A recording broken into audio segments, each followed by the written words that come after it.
Buenas tardes, somos el equipo 6 y vamos a presentar el tema de afasias.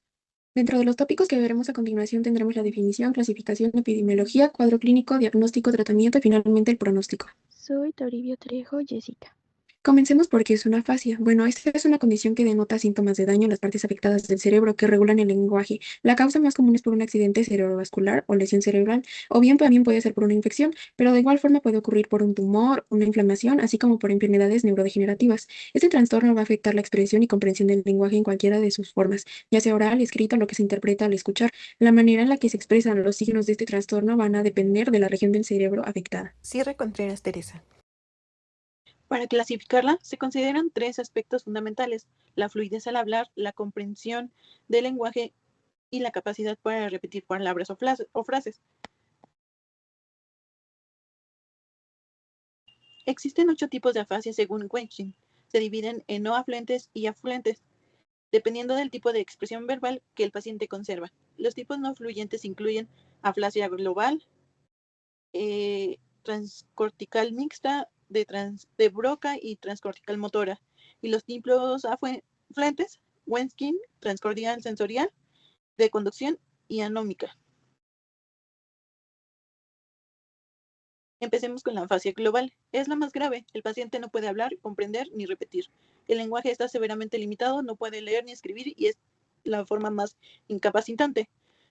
Posterior a este tenemos la transcortical mixta, muy similar a la global, pero con la particularidad de que sí puede repetir. Sin embargo, no comprende lo que está diciendo. Tenemos después a la afasia de Broca. El paciente comprende pero no habla con mucho esfuerzo, usa frases cortas y omite conectores, no puede repetir y tiene dificultades en lectura y escritura. Tenemos la transcortical motora, muy parecida a la de Broca, pero aquí si hay repetición a veces puede haber mutismo al inicio, tiene dificultades con pronombres y verbos y presenta errores en lectura y escritura. Las afasias de Wernicke, el lenguaje es fluido, pero sin sentido, utiliza neologismos y comete errores gramaticales, no comprende ni puede repetir. La escritura presenta errores típicos de dislexia superficial.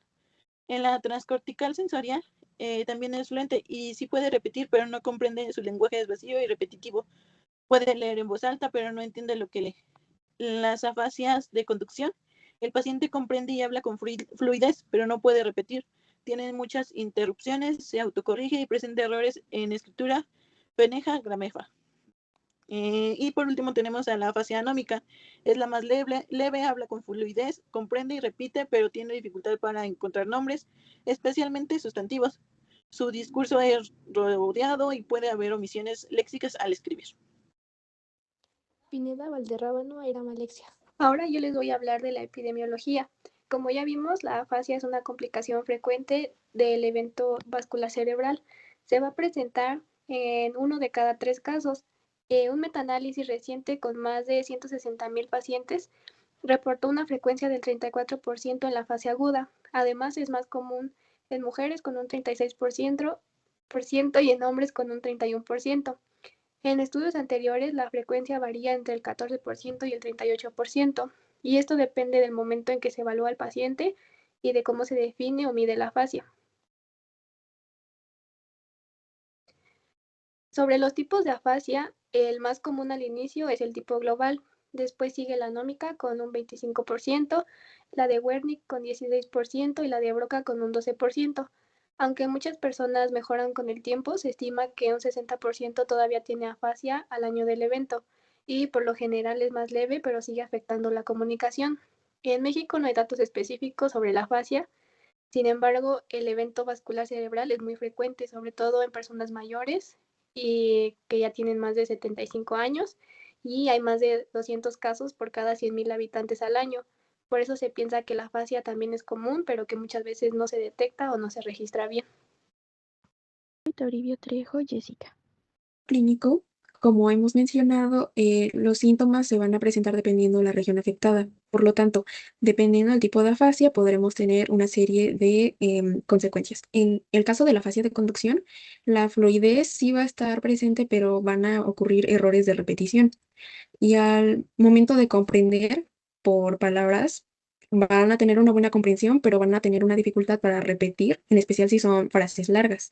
Lo que es la habilidad para darle nombre a las cosas, la denominación, va a estar levemente afectada. Y en el caso de la afasia de Broca, no va a haber fluidez y va a haber una dificultad para producir y entender estas palabras. La comprensión va a estar afectada, pero sí van a poder comprender oraciones simples, perdón. La repetición también va a estar afectada. Y la denominación también va a estar afectada, es decir, no van a poder darle nombre a las cosas como decir, ese vaso está sobre la mesa, por así decirlo. Al hablar, utilizan oraciones cortas, casi incompletas, y escriben cosas con sentido o ilegibles.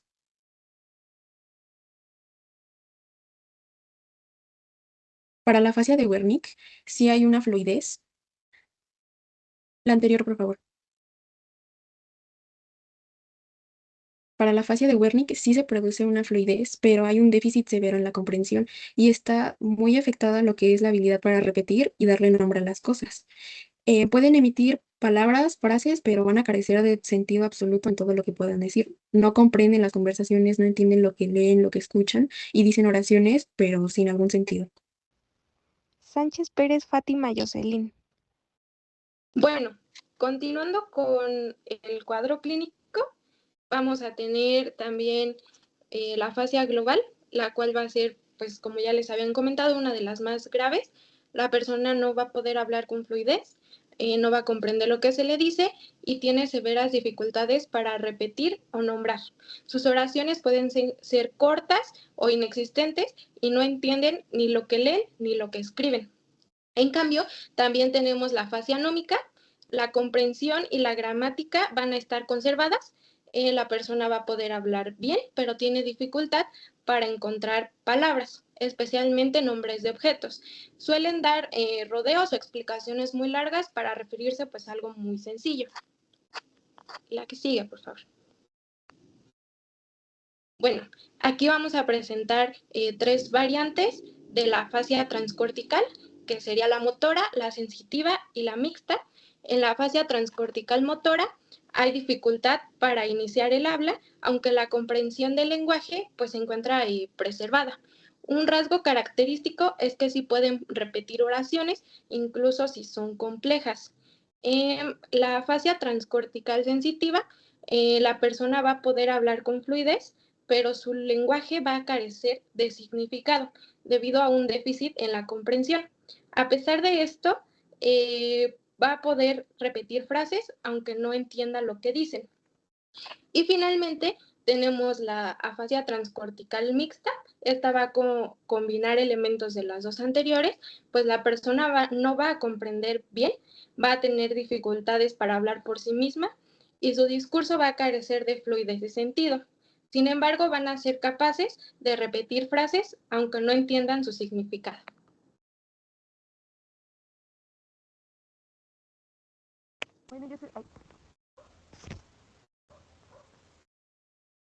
Bueno, yo soy Ramos Martínez y les voy a hablar del diagnóstico con un enfoque integral. Bueno, en la evaluación clínica y neurológica y neuropsicológica tenemos que se evalúa varias cosas. Entendemos con la función evaluada, que es la comprensión auditiva, la expresión verbal, la repetición, el nombramiento, la lectura y la escritura. Los ejemplos de las pruebas pueden ser, por ejemplo, la comprensión auditiva, órdenes simples o complejas como le toca la nariz y luego el codo. En la expresión verbal, repetir frases, nombrar objetos, describir imágenes. En la repetición tenemos la repetición de frases o palabras, el nombramiento de objetos o dibujos al pedir que los nombre, la lectura, que es lectura en voz alta y sobre todo la comprensión de lo que está leyendo, la escritura espontánea y el dictado. Esa es la primera tipo de evaluación. Luego tenemos la correlación neuroanatómica y fisiopatológica. Tenemos eso que ya les mencionaron. Tenemos que la broca o la motora, que es una lesión anatómica en la broca motora B4, en la B445, que es el giro frontal posterior, y la fisiopatología asociada es la interrupción del lenguaje, de la producción del lenguaje no fluente con comprensión preservada. En la de Winker, que es la sensorial, que es el área Winker BA22, que es el giro temporal superior y posterior, afecta la comprensión auditiva y habla de modo fluente pero sin sentido. La fascia global, afectación extensa frontal y temporal, y es la fisiopatología y es la pérdida masiva de la comprensión y expresión. En la conducción tenemos la lesión del fascículo arqueado, la dificultad de la repetición con la comprensión de fluencias y preservadas. En las transcorticales las áreas hipersilvianas o de asociación, y que las axiopatologías son similares a la de Broca y Winkle, pero sin la repetición conservada. Bueno, en cuanto a estudios de imagen, tenemos que la imagen, la PAC, que es la tomografía computarizada. Aquí tenemos que es la utilidad de las afasias, que es útil en la fase aguda para descartar infarto, hemorragia o algún tipo de masa en la cavidad craneal. La RM o MRI, que es igual como, se parece al PAC, pero es de alta resolución anatómica, ideal para ver lesiones en las áreas del lenguaje. La funcional, que es una muestra de activación de áreas del lenguaje en tareas específicas. La PET, que miden el metabolismo cerebral y detectan hipo o hiperactividad en regiones del lenguaje. Y la imagen por tensor de difusión muestra la integridad de los tractos, como el fascículo arqueado, que es clave para la fascia de conducción. Aquí yo les puse algunas imágenes, que es la locación neuroanatómica de las variantes de las afasias, que es la semántica, la logopénica y la gramática, donde se ve pues lo que no entiende lo que ve, donde no escucha, bueno, más bien donde se ubica la lesión, por aquí, donde no entiende lo que escucha y donde pues no ve lo que no comprende lo que está diciendo, y aquí la podemos encontrar. También aquí podemos encontrar una paciente que tiene un diagnóstico que es la figura 2, esta de aquí. Lo saqué de un artículo que dice que la imagen corresponde a una paciente con afasia primaria progresiva no fluente. En A es un corte axial que conserva la atrofia focal en el giro frontal anterior izquierdo, mientras que en A2 el corte coronal se advierte una atrofia ubicada en el lóbulo izquierdo en la ínsula. En la imagen B corresponde a un paciente con APP logopénica. Aquí tenemos un poquito de lesión. Es un corte sagital, pero aquí está en otro tipo de corte que es coronal. Y se conserva la atrofia de la corteza temporal posterior. Y en la B1, que está aquí, tenemos un corte axial y la corteza parietal inferior. Y ese es un corte coronal de esta misma lesión. Aquí de nuevo les muestro que es una resonancia magnética de un paciente diagnosticado con afasia primaria progresiva no fluida. Aquí podemos notar la atrofia generalizada en el hemisferio izquierdo, ahí está marcada, con predominio a la ínsula, que es el círculo amarillo, y el lóbulo frontal, que es ahí está. Y pues aquí está el artículo del que lo saqué. Y la figura 4 es una resonancia magnética de un paciente con afasia progresiva primaria semántica. En la flecha derecha, pues aquí está. Podemos, que es la A, se muestra una atrofia frontal en el giro, el cíngulo anterior, mientras que la B, una atrofia del lóbulo temporal, anterior bilateral, en ambas fechas. Aquí podemos observar. Bueno, ¿por qué se llevan a cabo? La prueba, por ejemplo, de la evaluación clínica del lenguaje, se realiza para detectar el tipo de afasia y definir los síntomas. El área o la estructura que se evalúa es la de Broca, el Winkle, el fascículo arqueado o el giro angular. En el test, o token, Boston o el WAP, se hace para clasificar y medir la severidad de la afasia. Y la estructura pues es la misma, tiene correlación, es igual que la del anterior, más que con el detalle funcional. En ATAC pues es un diagnóstico rápido de isquemia o sangrado. Ahí podemos ver la estructura, bueno, se evalúa la estructura de los lóbulos frontal, temporal y parietal. En la resonancia magnética cerebral tenemos la posición anatómica, la evolución y la causa si es en una causa tumoral, el área y estructura que se evalúa, que es el giro frontal inferior, el temporal superior, la cápsula interna y el tálamo. En cuanto a la IMR, identifica las células activas del lenguaje, la Broca, el Winkle y áreas especiales igual pues al lenguaje. El DTI estudia los tractos de la sustancia blanca, se hace para estudiar los tractos de la sustancia blanca, y el área la estructura que se evalúa es el fascículo arqueado, los fascículos frontotemporales, y en el PET se evalúa el metabolismo cerebral, que pues cuando ya son las otras salen normales, pues ya se evalúa este. Y es el mismo circuito que el lenguaje, útil para las afasias de tipo progresivo. Reyes González, Eva María. El tratamiento inicial de la afasia consiste en abordar la causa subyacente. En pacientes con accidente cerebrovascular isquémico agudo, las opciones pueden incluir terapia trombolítica intravenosa con activador tisular del plasminógeno, también tenecplasia o trombectomía mecánica intraarterial. La descompresión quirúrgica está indicada en pacientes con accidente cerebrovascular hemorrágico, traumatismo craneoencefálico o tumores cerebrales. Si la causa es una infección, puede ser necesario iniciar tratamiento con esteroides, antivirales o antibióticos, aunque no existe un tratamiento estandarizado para la afasia. El objetivo principal es ayudar a los pacientes a recuperar su máximo nivel de independencia. Para lograrlo es necesario abordar y gestionar las comorbilidades físicas, la salud mental y los déficits del paciente. Además, la educación del cuidador y el apoyo social influyen significativamente en el resultado de la recuperación del paciente. Los pacientes con afasias tienen dificultades para comunicar sus deseos y necesidades. Muchos son conscientes de sus déficits y circunstancias, lo que puede provocar frustración, depresión grave y una menor participación de la terapia. Por lo tanto, el diagnóstico temprano de la depresión es crucial para un tratamiento eficaz de los pacientes afásicos. El apoyo emocional de familiares, amigos y guías espirituales es esencial.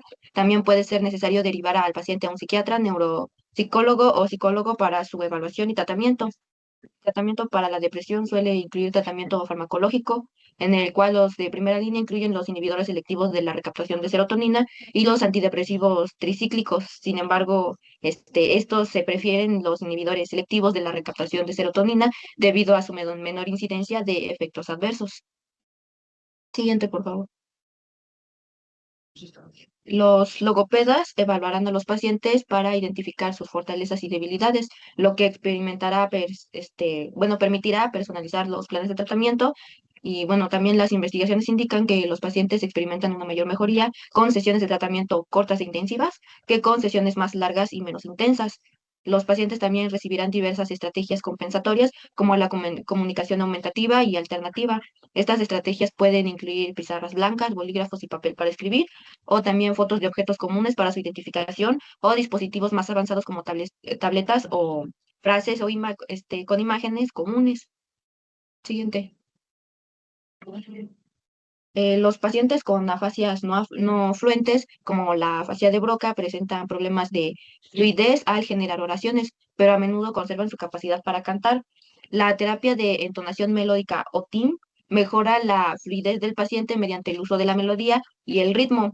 La teoría subyacente de la terapia de entonación melódica consiste en involucrar el hemisferio no dominante intacto, responsable de la entonación, minimizando la dependencia del hemisferio dominante. La terapia de entonación melódica solo es adecuada para pacientes con comprensión auditiva intacta. Los avances en la tecnología de neuroimagen permiten visualizar la activación en las áreas cerebrales del lenguaje, lo que facilita un mayor progreso en la investigación y el tratamiento de la afasia. Estudios sobre estimulación transcraneal, incluyendo la estimulación eléctrica transcraneal, la estimulación magnética y, bueno, sí, también la estimulación magnética, han arrojado resultados prometedores. Junto con la terapia, estos enfoques han mejorado la capacidad de encontrar palabras y también las habilidades funcionales y los resultados generales de la actividad. El uso de neuroimagen para identificar los sitios óptimos de estimulación para la estimulación eléctrica transcraneal es costoso y requiere mucho tiempo, por lo que hace más aplicable en entornos de investigación que en terapia clínica. Por el contrario, la estimulación de los sistemas auxiliares es más fácil de implementar y ha mostrado resultados prometedores. Estudios sobre terapia farmacológica han arrojado resultados mixtos, a menudo coincidiendo con el tratamiento de accidentes cerebrovasculares agudos. Las terapias farmacológicas, incluyendo agentes dopaminérgicos y catecolaminérgicos, pueden facilitar la plasticidad neuronal y la recuperación, pero requieren mayor investigación. El tratamiento de ciertas lesiones puede ser muy eficaz, por ejemplo, con corticosteroides, si una lesión ocupante de espacio provoca edema vasogénico. La eficacia del tratamiento de la afasia propiamente dicha no es clara, pero la mayoría de los médicos piensan que el tratamiento por parte de fonoaudiólogos calificados es útil y que los pacientes tratados poco después del inicio son los que más mejoran. Aquellos que no pueden recuperar las habilidades básicas del lenguaje y los cuidadores de estos pacientes a veces pueden transmitir mensajes con dispositivos de comunicación aumentativos, por ejemplo, con un libro o una tabla de comunicación que contiene dibujos o símbolos de las necesidades básicas de un paciente y también por medio de dispositivos computarizados. Siguiente.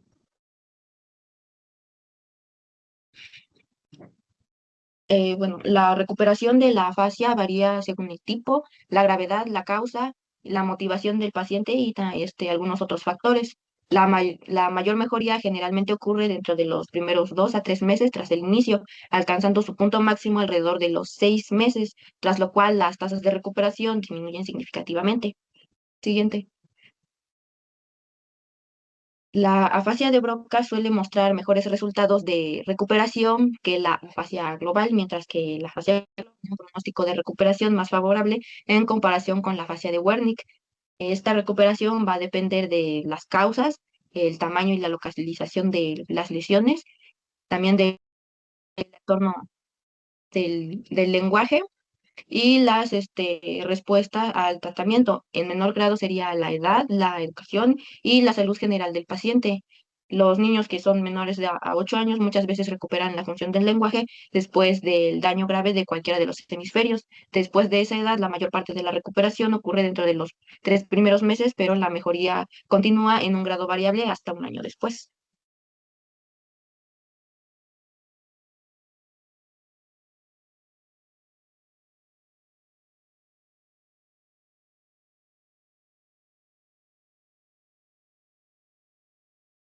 Bueno, y eso sería todo de nuestra parte. Aquí está nuestra bibliografía.